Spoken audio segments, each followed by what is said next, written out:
Okay, thank you all for coming. You have Rocio from Connect2Health, and she's amazing. I've worked with Rocio for a long time, and so we're gonna let Rocio take it away. So you can introduce yourself further. Absolutely. So, my friends, my name is Rocio Torres. I serve as the program manager for the Connect2Health program. We are housed in undergraduate studies, but we live in the dungeon in the student services building. That is one floor below financial aid. Yes, there is more. No, there aren't windows, but that's where I live. That's where you find me, where my snacks are. I currently serve around 50 students in the program that come from majors all across campus that are interested in careers in health.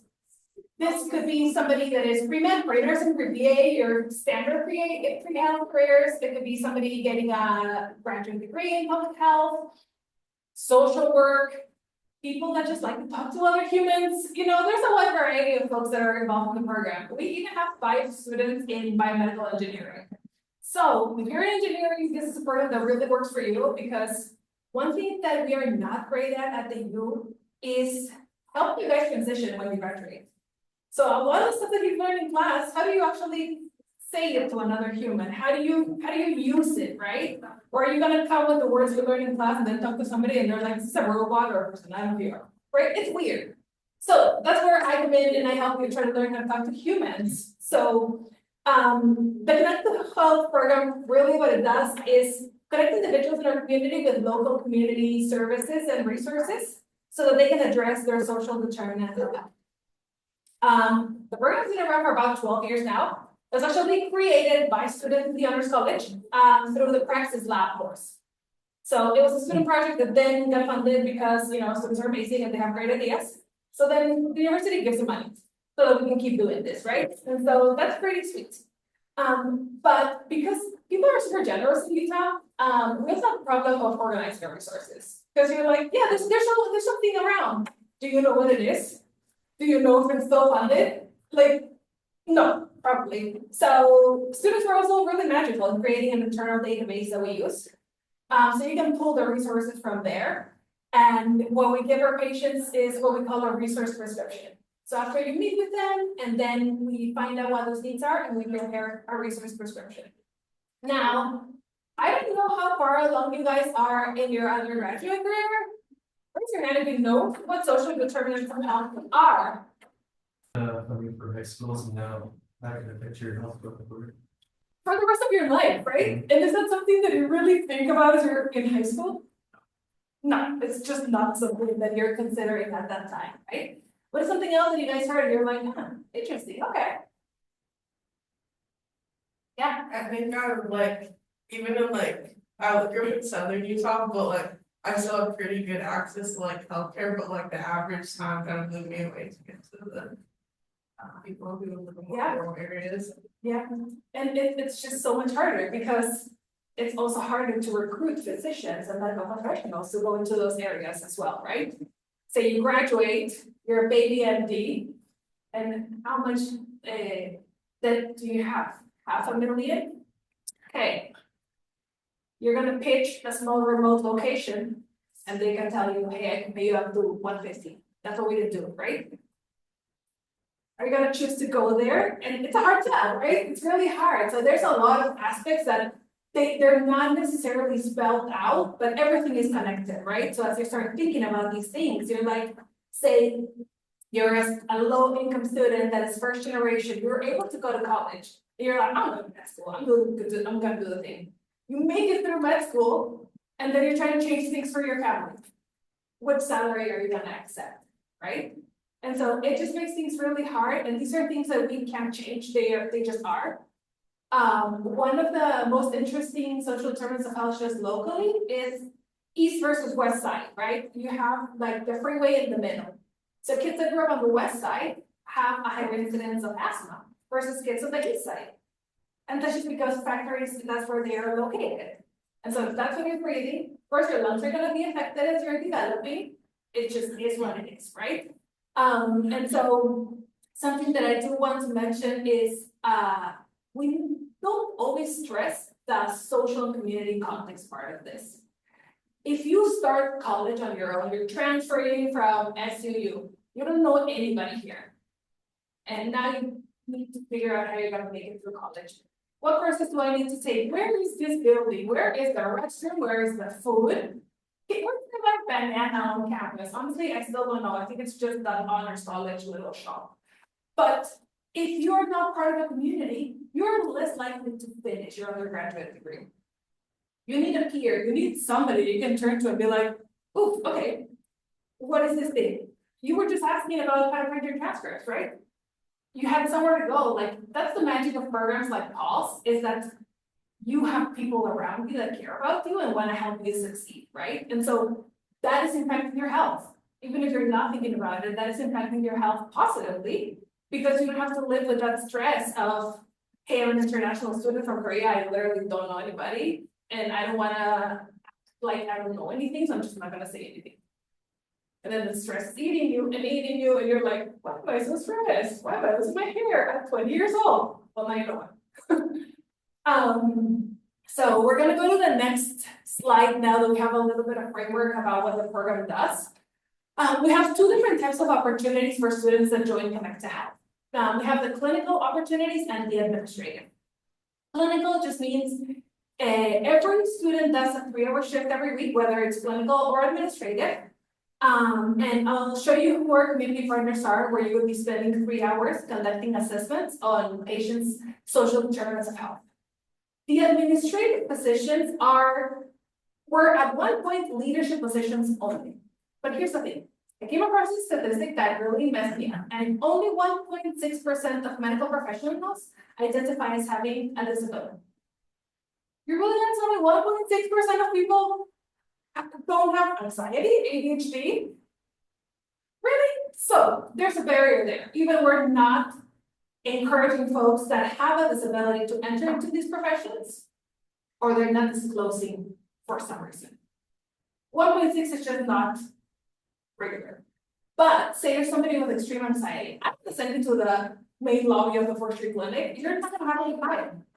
But I can onboard you in an administrative role. Valeria is our site lead and the wellness class.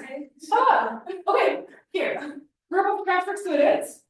I love you.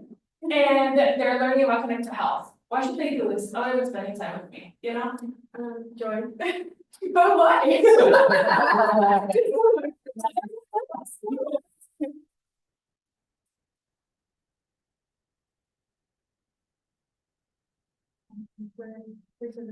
Most specifically, I'm a wellness class, so we provide free health screenings, so that includes blood pressure, cholesterol, exercise, we track your BMI, all that kind of stuff, and depending on your results, we also have a dietitian on board with us, who is also free. It's just not that with her.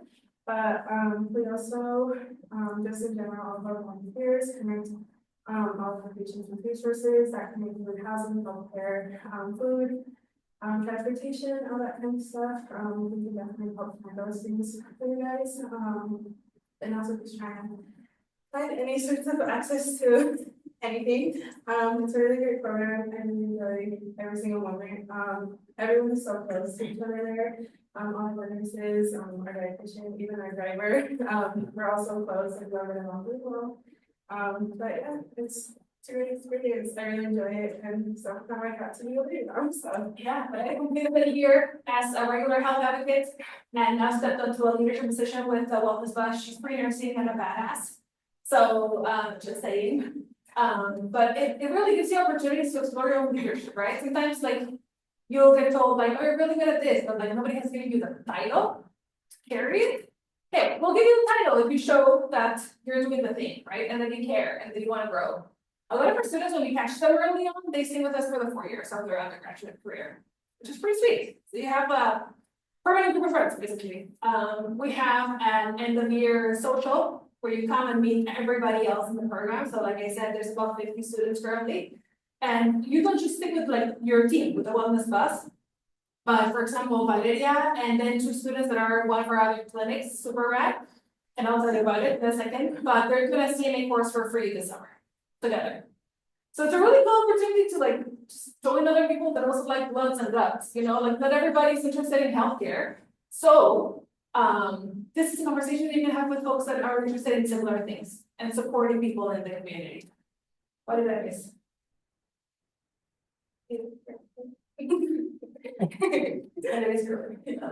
I already heard the letters of recommendation. Yeah. Thank you, my friend. Thank you for bringing them. So, bye, guys. Oh, grab some pizza. Okay. Thank you. Yeah, surprise. Go.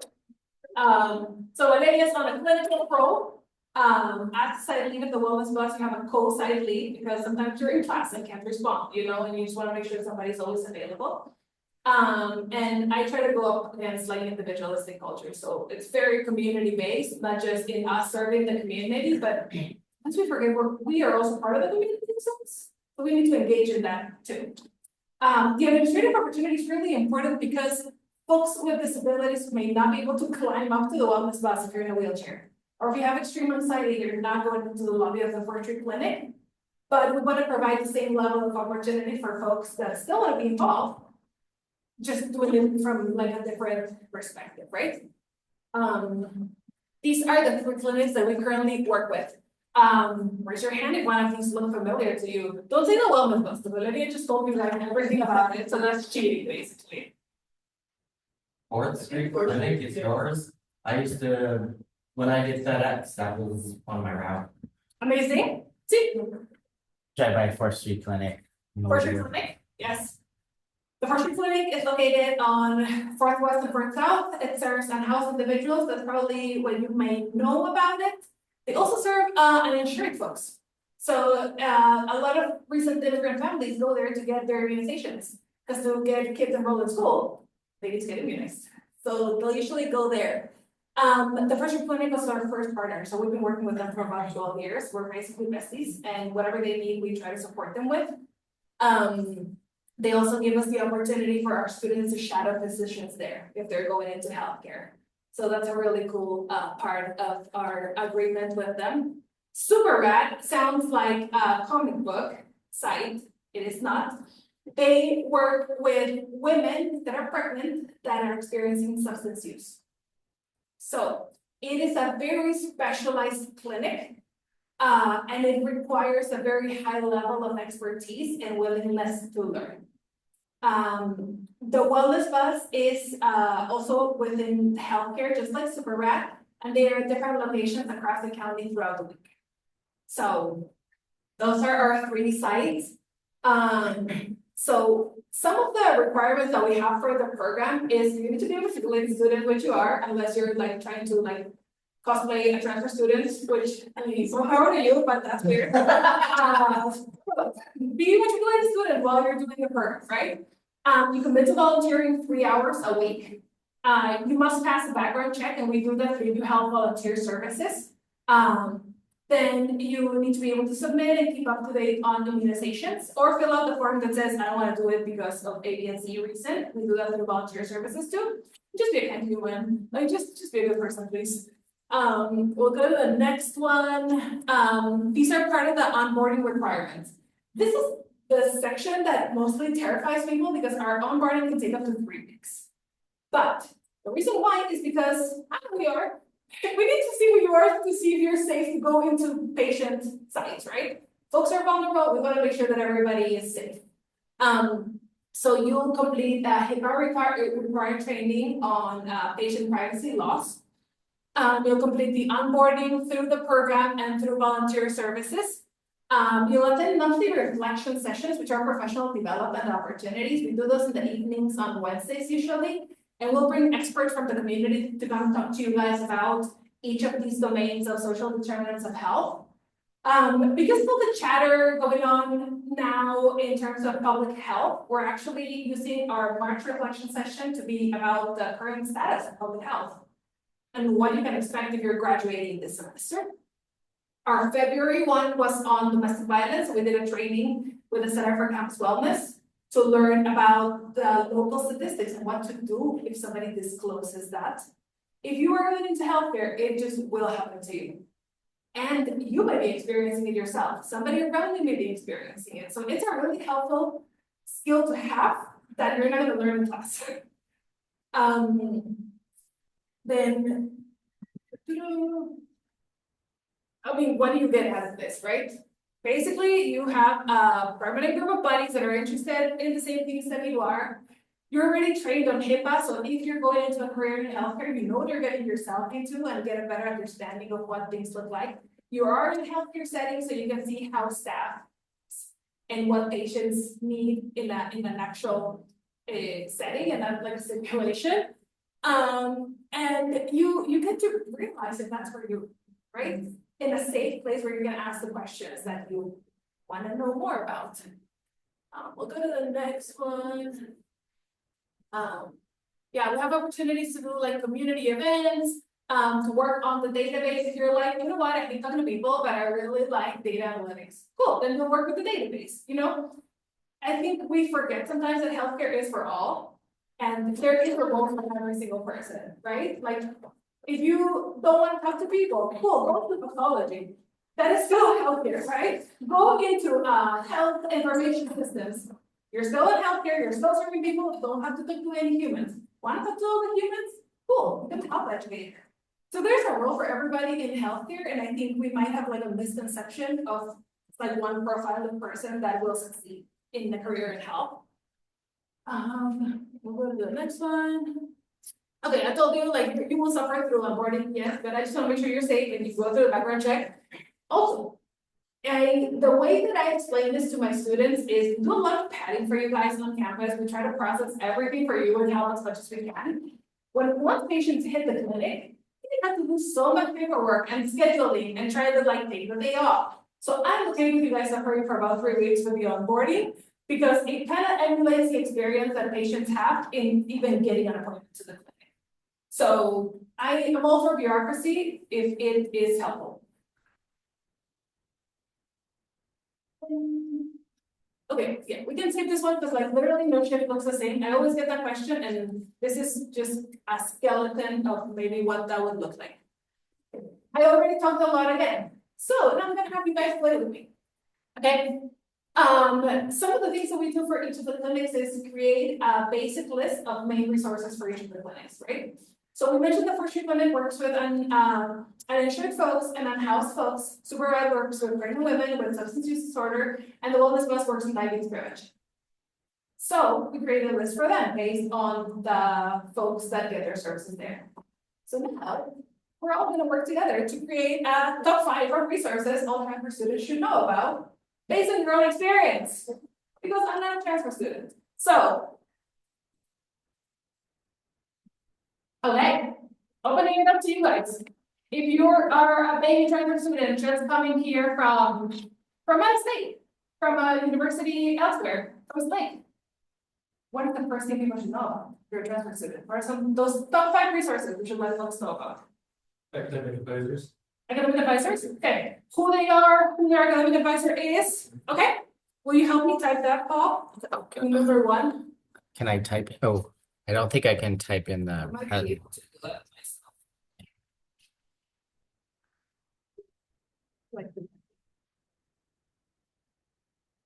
but advising is a great suggestion. see. Advising, beautiful. What else should folks know about? Counseling, okay. And some people might say, how is that different from an academic advisor? Can't I just go like vent to my academic advisor about what's going on? No, okay, how is counseling different? This offers you a therapy and an actual professional who understands maybe the psychological perspective of. So this is a professional setting. And to receive, you're receiving healthcare, right? That's all. That.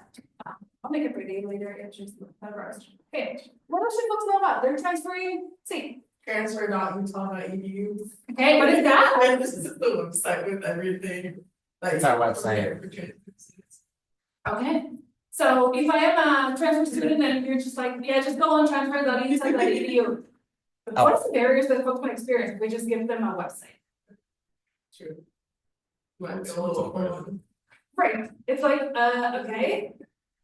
Some of the barriers that I encounter the most in the work that I do is a lot of times we're really good at dumping resources on people and just being like, here's 10 flyers. ask them if they can read? Did you ask them if they speak the language that they can call? Do they have time to make that phone call? Would they like for you to make that phone call with them because they're nervous to access domestic violence resources? And so there's a lot that goes into just being able to share things with people. A lot of times folks might feel like, and there is an embedded power dynamic here. It just exists. If you're a student health advocate in my program and you're serving patients, it's just there.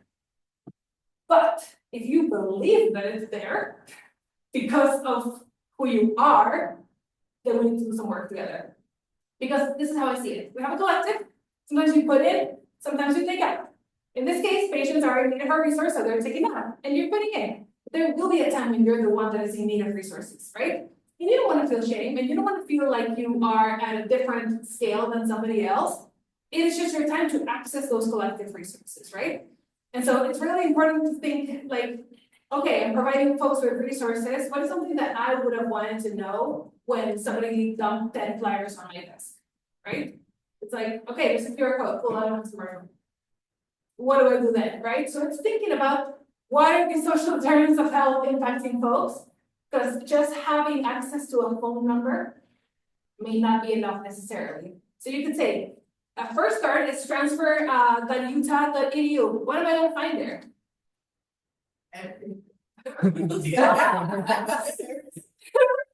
So maybe a person. We love a warm handle. Yeah. So you have a Paul, you have a face of Paul and who to find, right? And so we can say, go to transfer.utah.edu if you have time. But really, I mean, to me, honestly, the best resource of this program is just having a Paul. It's a human that cares about you, that wants to see us succeed, right? That's what you get through this program. Because otherwise it's just like a website. Okay, what is another thing that we want to tell transfer students to keep an eye out for? Career Center. Career Center?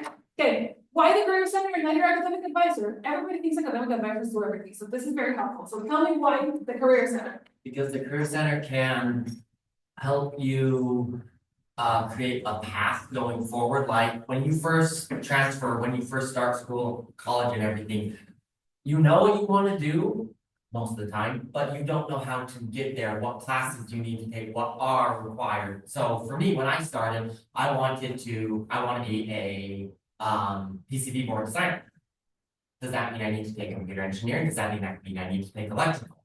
Most of the academic advisor I talked to and everything, they said both. Turns out it's just electrical engineering that does with all the PCB boards and everything. And so this is basically, you do it in partnership with the academic advisor, right? It's basically a team of three. You have your career coach, your academic advisor, and then there's you in the middle being like, hey, you need both, right? So, because some people may think, I just be with that, my academic advisor, that's it, or with my career coach, but really you need both. In the chat, we have a couple of comments. One was that childcare options and options how to, and there's also the, and then WIC for student parents. There's a student parent support center that's fairly new. Is that the full name? Yeah, student parent support center. Wait, what's the full name? Student Parent Support Center? Their parent fund is like money from parents, and then it says, yeah, they have families to care for. It's like, that's so true what Lena is saying too, like, sometimes we think, college students, it's a 20-year-old. No, we also have non-traditional students, folks that are doing different things, folks that are on their second career path, or third, or fourth, or fifth. Or you know what, they were doing something else. And now they want to do this, right? And so I think just keeping an open mind of what resources may look like is really the skill to have. This list might change every year, right? We don't know what's gonna happen, and maybe like academic advising at one point will be combined with the student parent support center. I doubt it, but it could happen. So keeping an open mind to what may come and really bringing it down to like the basic level of what is the service provided, and from the 5 resources that you guys have mentioned, it's a sense of community that you're looking for. It's being supported and being provided accurate information. I'm assuming that's important because you don't want to sit up in classes that you really didn't want to take, right? So you may just be like, oh, I think I have to take this, and then you sign up and you're like, I didn't really have to take honors writing. Cool. Nobody's gonna give me that like that, right? So community, accurate information, and then that helps you guys develop a level of confidence in what you're doing, right? That you belong here, that you're in the right place, right? You didn't join the party late. That's what a lot of transfer students think. It's like I already joined the party that started. It's in a different room of the party. Like there's EDM and then there's like you're just in a different party, right? You're all part of the same party. So I'm just gonna tell you really quick if you go to the next slide. These are the total number of hours our students completed last semester at each of these departments. So you'll look at this. We actually did a partnership with a social determinants of health class in the honors college, and they went to the forestry clinic. So it's 1,000 million hours that our students complete. And they provide savings of around $30,000 just last semester to the clinics that we're serving by volunteering there, which is pretty sweet. If we'll just go to the next one.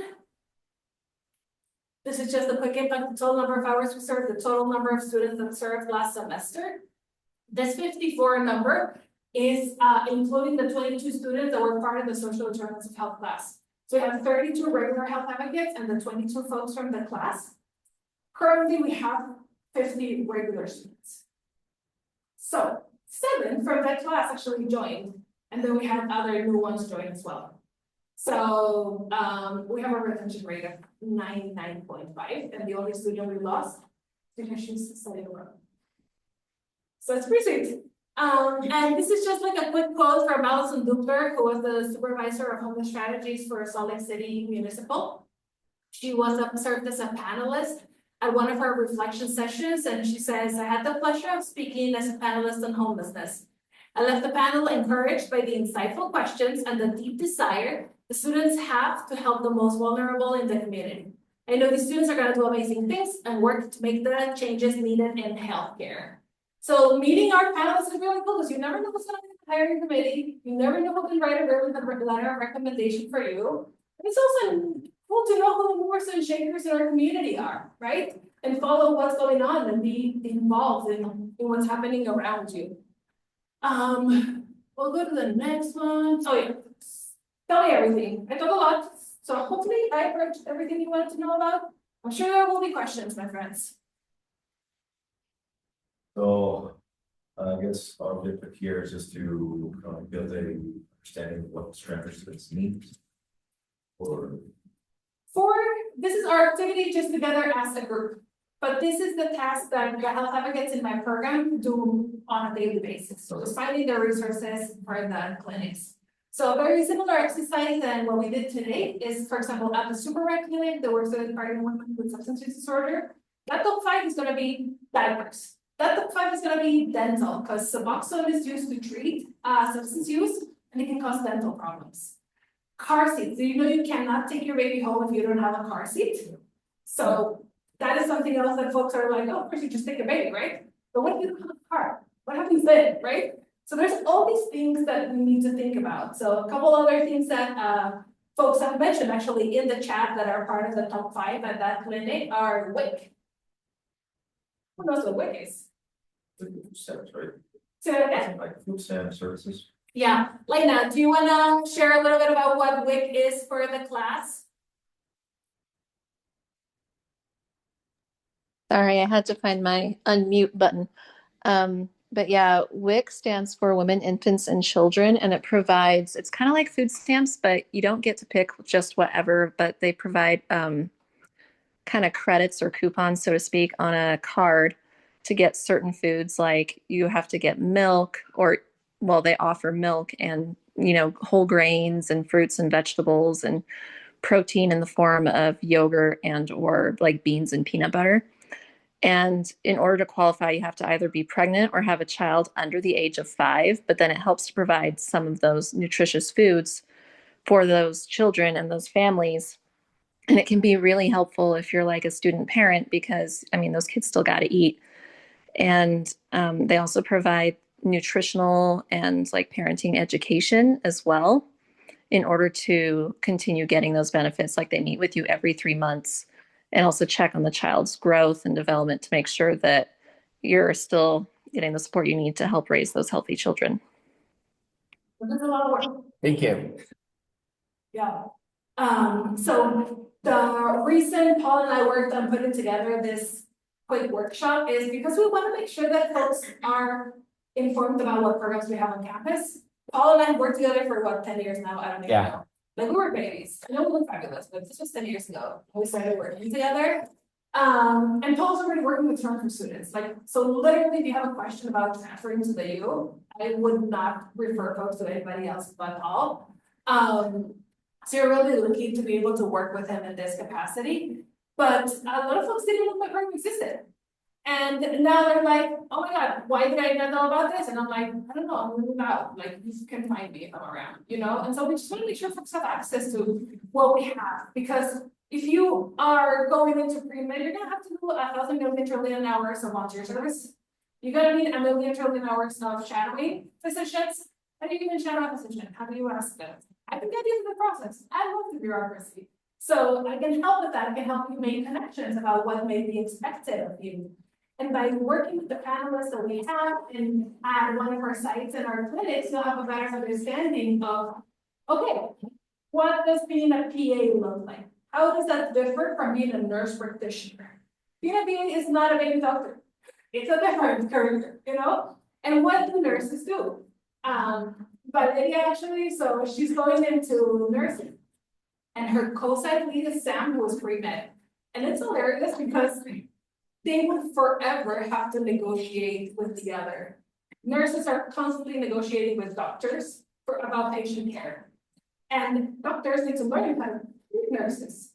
So they're already doing that right now. So when they graduate and they go out into the workplace, they'll be like, okay, this is what nurses do. They're not my assistant. This is what they do. And so it gives you a better understanding of what your expectations are in the workplace and not based it off of like Grey's Anatomy, you know? Or The Pit. You guys should watch the show. That was really good. It's on HBO. Other questions, my friends? Tell me all the things. So we get related with the Connect2Health program, right? So we are assuming we're going to medical field, or is that? So if you're interested in healthcare, it will probably appeal to you. But if you are somebody that is like, you know, I really like starting my community, this is what I'm interested in doing, then that's a really good opportunity for you because oftentimes when you're doing volunteering, you're basically just dumped somewhere and then you're expected to figure out what you're supposed to do. Like we have a very like structured program, so you will never be left kind of like trying to figure out what you're supposed to do. Like there are goals and objectives and you have this whole support system of folks around you. So if you're not from the States or the state, or if you just transferred and you're like, I really have no idea what's going on here, it's a really good program to be like, okay, this is what's happening, this is what I can expect. And so it helps you build that community around you. But you don't have to go into healthcare and actually tell students, I don't care. Don't tell anybody, but I don't care if you're going to healthcare. I just want you to be a good person. Yeah.